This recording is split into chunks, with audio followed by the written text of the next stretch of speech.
All right, folks, I want to talk for a minute about why and when to overseed your Bermuda grass. It's a common question that we get, especially this time of year, but it is usually somebody trying to solve for a problem that overseeding is not going to solve. Usually overseeding Bermuda grass is not the right answer. It can also mess your lawn up if you have, different types of grasses mixed in. And it can also just be a waste of money depending on if you have a lawn care company taking care of your lawn. So let's talk about some reasons that you might think you should overseed. A common one is if your lawn is thin and you're trying to thicken it up, or if you have bare patches where you just don't have any grass at all. And then another one might just be you think that that's what you're supposed to do. You've heard it before, and you are just trying to have a healthy lawn and you think that you just need to overseed it. So, but if you do overseed it, it can mess you up. And let's talk about that here for a minute. So I'm going to go to a picture. This is a customer that has two different types of Bermuda grass. So it's the same type of grass, just two different varieties of it. This lawn, you can kind of see now, obviously this is an unhealthy lawn anyways. There's lots of brown areas. It's thin. There's some weeds over there on the right side, some nutsedge. But if you look at the lawn, you'll notice lighter green and you'll notice darker green. And if this were a more up close picture, you would also notice that the lighter green leaves are bigger, wider grass leaves, and the darker green are a finer blade of grass. This customer's entire lawn is like this, and if it were healthy, it would still not look great because they have overseeded it at some point, the entire lawn with a different type of grass than what was there to begin with. So that can be a problem. It also can be a big waste of money. If you have a lawn care company that's put down a pre-emergent, they're usually doing that in the spring and in the fall. And so if there's a pre-emergent down on the ground, whatever seed you put down is not going to come in anyways. And so it can be a waste of money in that case, even if you did know that you had the same type. So let's talk about the correct solution for some of these problems or reasons to do it. So if your lawn is thin, if it's thin because of shade, that's one thing. But if the lawn is just thin, again, let's look at this picture here. This lawn actually has full sun, yet it's very thin. And this is like midsummer, if I remember when I took this picture. But this guy lives out of town, and we actually started taking care of his yard the next year because he was having his current company, on the right side of this picture, you can see there's some nutsedge, and down on the bottom, he was having problems with weeds. And so we got rid of the weeds, but the lawn doesn't really look all that much better because he doesn't ever water it.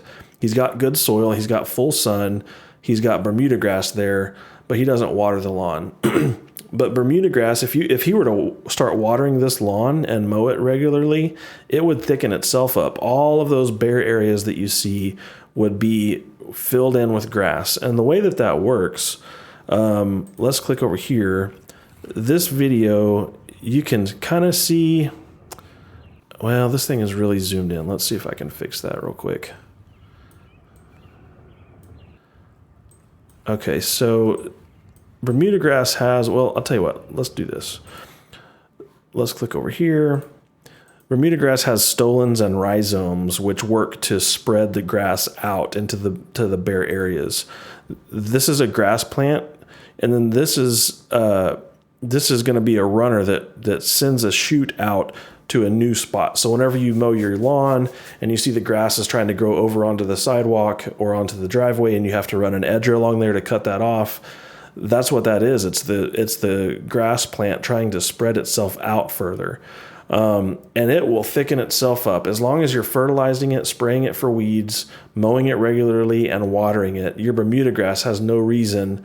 There could be a few reasons: compaction or shade. But if you have all of the other stuff together, you don't need to overseed because your Bermuda it'll spread itself.